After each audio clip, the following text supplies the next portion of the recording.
Hello my friends and welcome very much. I'm about to delve into the world of Cornish folklore, myth and legend. Now this came about after New Biker very kindly presented me with this book. He, Exeter Rider and I met up one evening last year for a ride along the north coast of Cornwall here, or a bit further along it was.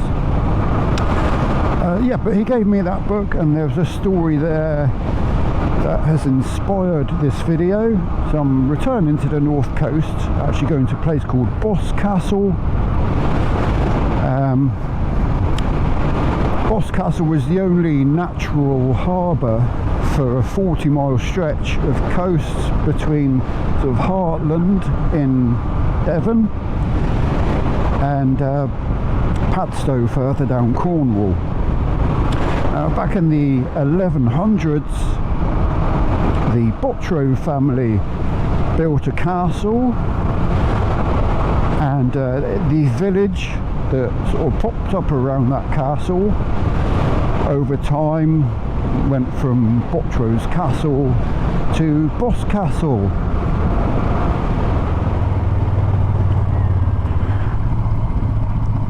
Right, this is what I've come to find. This is on the edge of Boscastle. Up there is Forrabury Church. Now this is Forrabury Church, also known as St Symphorian's, and it overlooks Boscastle down there. Hopefully I'll get to show you the harbour shortly. Now a few miles down the coast over that way is Tintagel. Tintagel also has a church perched up on the cliff tops, and the tower of that church contains 6 bells, whereas Forrabury Church here has none. Now the sound of Tintagel's bells could be clearly heard here in Boscastle every Sunday, every birth, every death, marriage or baptism, and it's said that seafarers listened for Tintagel's bells to help guide them safely back to harbour. And many believed that the force and the rhythm of Tintagel's bells helped rid the plague. Well, the folk of Boscastle were getting a bit bloody pissed off with it. Did they not deserve bells of their own?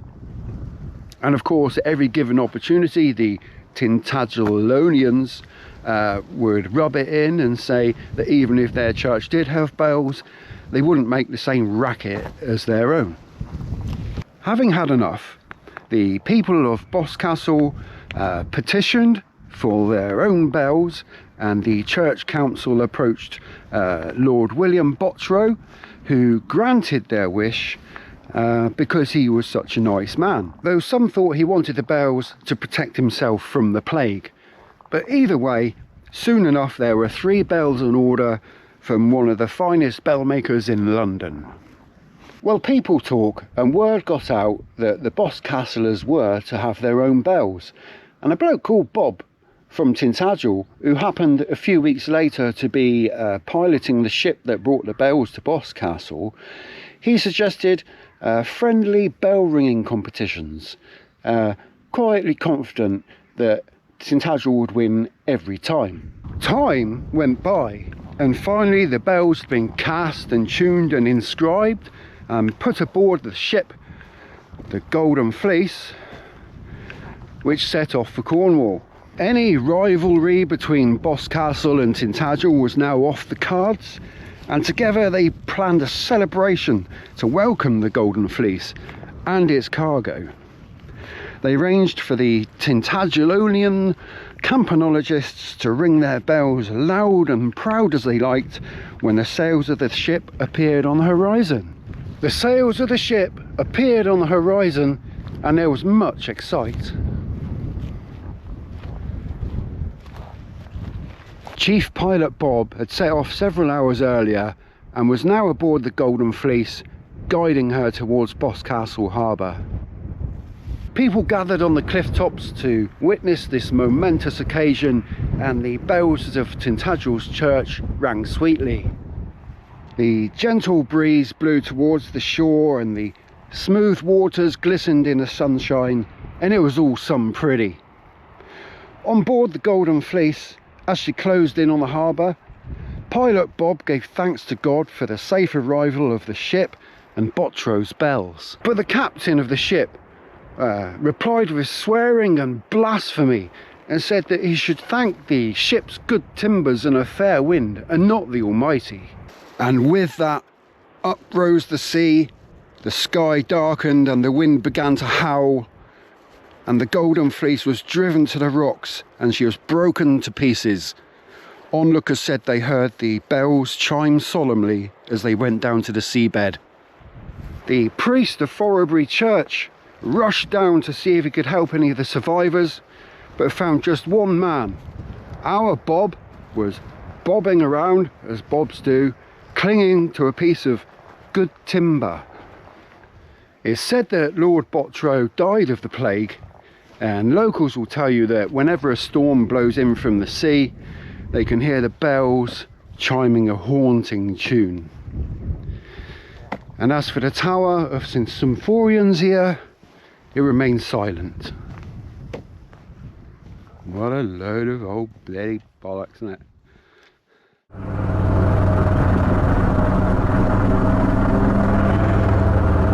Now, I haven't quite finished.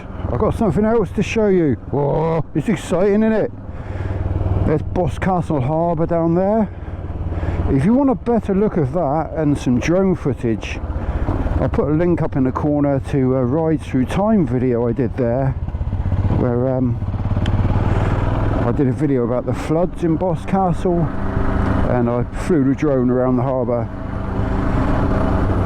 Wellington Mill.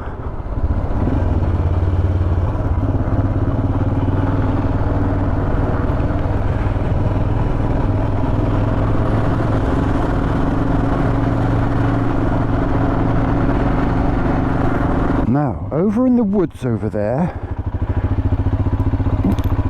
yeah, a mile or so that way, is another church with a story about its own tower.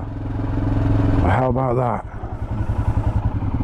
Hey Pooch, thank you. This is some pretty, eh?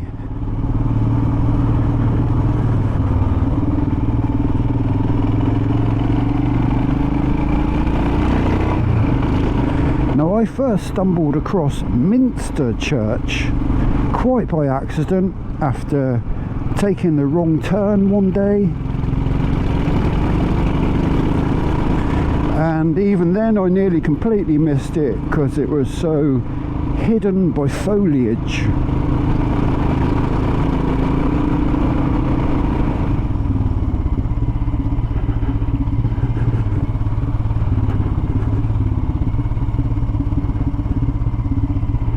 Yes, here it is. One moment.